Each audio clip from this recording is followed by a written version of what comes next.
By the late 13th century, the Mongol Empire had swallowed half the known world. From the steppes of Central Asia to the shores of the Pacific, from the frozen forests of Siberia to the Persian Gulf, one family ruled over more land than any dynasty in human history. At its head sat Kublai Khan, grandson of Genghis, emperor of China, and commander of armies that had never known defeat. But east of his empire, across a narrow sea, lay an island nation that had never bowed to foreign rule. Japan Tokto. The Great Khan would not tolerate its defiance. In 1268, Mongol envoys arrived at the Japanese court, carrying a letter from Kublai Khan. The message was clear: submit or face annihilation. The language was diplomatic. The threat was not. Korea had submitted. China had fallen. The Islamic kingdoms had crumbled.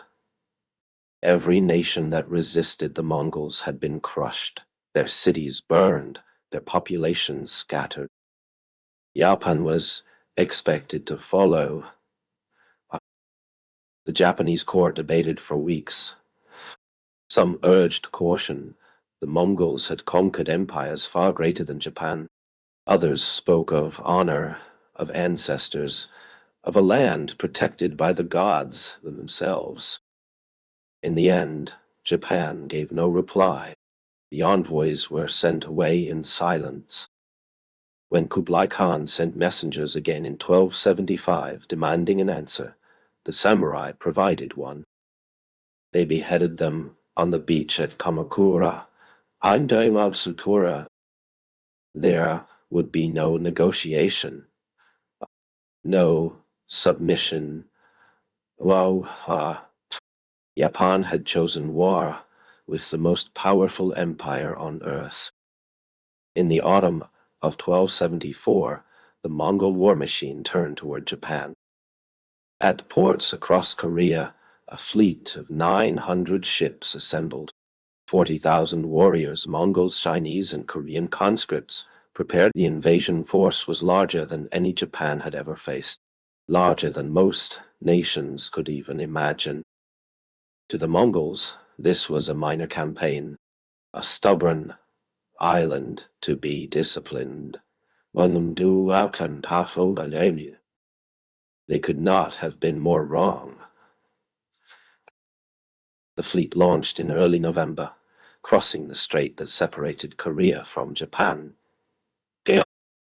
First to fall were the islands of Tsushima, and it made no difference. The Mongols pushed on toward the main island of Kyushu. Behind them, storm clouds gathered on the horizon. On November 19th, the Mongol fleet entered Hakata Bay. The invasion had begun. Thousands of warriors poured onto the beaches, forming into disciplined units with practiced efficiency. Cavalry assembled. Archers took position. Catapults were unloaded, ready to hurl their explosive charges. The Mongols had conquered countless lands with these tactics. Organization, coordination, overwhelming force. But watching from the hills above the bay, the samurai of Kyushu saw only one thing: an enemy to destroy. The samurai rode to war as their ancestors had for centuries. Individual warriors announced their names, challenged worthy opponents, sought glory in single combat. The Mongols answered with a wall of arrows. It was a collision of two worlds. Japanese warfare was built on honor, on duels between named champions. Mongol warfare was built on efficiency, massed volleys, coordinated maneuvers, drums and flags, directing thousands as a single weapon. The samurai had never faced anything like it. Explosive bombs erupted among the Japanese cavalry. Horses screamed and threw their riders. The Mongol drums beat endlessly as fresh units rotated forward. By nightfall, the defenders had been pushed back from the beaches.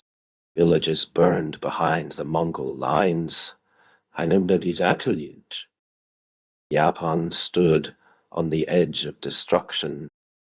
That night, the surviving samurai gathered to plan their final stand. They had lost the beaches. They had lost hundreds of warriors.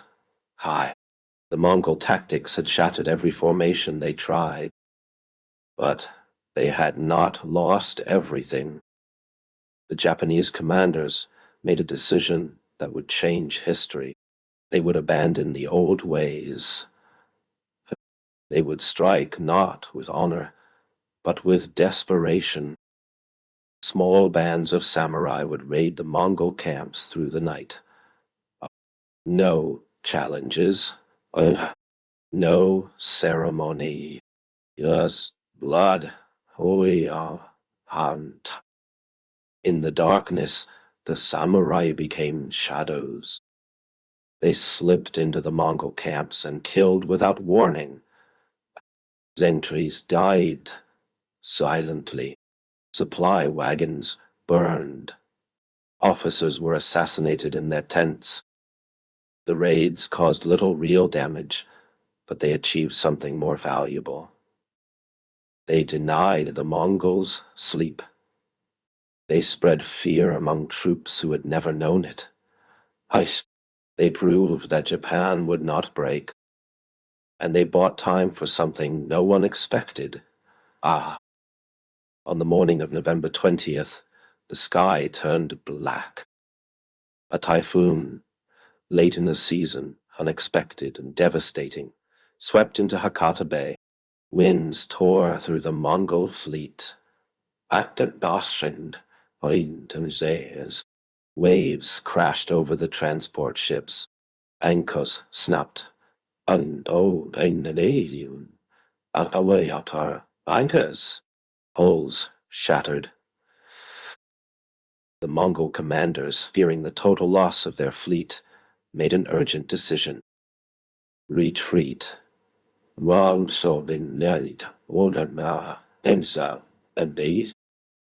The invasion force scrambled back to their ships, even as the storm raged. Thousands drowned in the chaos. Nearly a third of the fleet sank beneath the waves. Japan had survived, but this was not victory. It was a warning. The Japanese knew the Mongols would return. For 7 years they prepared. Along the shores of Hakata Bay, workers constructed a stone wall, 20 kilometers long, 2 meters high. It was not meant to stop the Mongols. It was meant to slow them. The samurai trained differently now. While they studied the Mongol tactics, they practiced fighting as units instead of individuals. They built smaller, faster ships designed to raid and harass. Japan transformed itself from a land of warrior poets into a fortress. In 1279, word came that Kublai Khan had finally conquered the last of Song China. Now he could focus entirely on Japan. The fleet that assembled in 1281 dwarfed the first invasion. 4,400 ships, 140,000 warriors, dead and opposing the Tautonton. It was the largest naval invasion force in history, a record that would stand for nearly 700 years until D-Day. Kublai Khan had committed the full might of his empire. There would be no half measures, no retreat. Japan would submit, or Japan would cease to exist. In June of 1281, the Mongol armada arrived at Hakata Bay. They found a different Japan waiting. The stone walls rose from the beaches, manned by thousands of samurai. The easy landing of 1274 was impossible now. Every assault was met with arrows, spears, and rolling stones. The Mongols tried landing at multiple points along the coast. Everywhere. The Japanese had prepared defenses. Everywhere they held. For 50 days, the invasion stalled. Day after day, the battle raged. The samurai held their walls with a ferocity born of desperation. They launched night raids against the fleet, burning ships and killing crews. They contested every meter of beach, every approach, every landing. The Mongol commanders grew frustrated. Their overwhelming numbers meant nothing if they could not get ashore in force. Supplies ran low. For this disease spread through the cramped ships. 50 days. God, 50 days of stalemate. And then, on August 15th, the sky began to change. The typhoon of 1281 was far worse than the first. For 2 days, winds of unimaginable force tore through the Mongol fleet. Ships were lifted from the water and smashed to splinters. Men who had conquered empires drowned by the tens of thousands. When the storm finally passed, the greatest invasion fleet in history had ceased to exist. Over 4,000 ships destroyed, over 100,000 men dead. The survivors who made it to shore were hunted down by the samurai and killed without mercy. Of the entire invasion force, perhaps 10,000 made it back to China. The Mongol Empire had suffered its greatest defeat. The Japanese had a name for the storms that saved them. Kamikaze the divine wind. They believed the gods themselves had intervened, that Japan was sacred, protected, unconquerable. Shrines were built. Prayers were offered. The typhoons passed into legend. The truth was simpler, and perhaps more remarkable.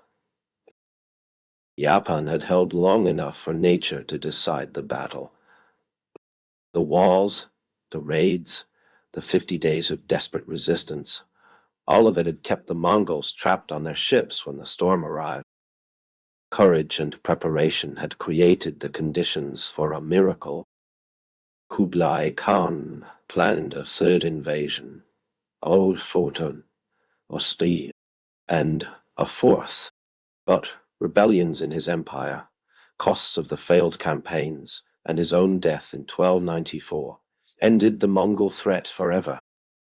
Japan remained unconquered, and the legend of the Kamikaze would echo through Japanese history for 7 centuries, inspiring resistance, shaping identity, and ultimately giving its name to the pilots who flew suicide missions in another desperate war. But that is another story. Today, the waters of Hakata Bay are calm. Fishermen cast their nets where warships once burned. The stone walls still stand in places, weathered by 700 years of wind and rain. Beneath the waves, archaeologists have found the remains of Kublai Khan's fleet, anchors, weapons, ceramics, and the bones of men who sailed to conquer an island and found only death. The Mongol Empire stretched across continents. It crushed every enemy it faced, except one. Always toward the spire of Dozy,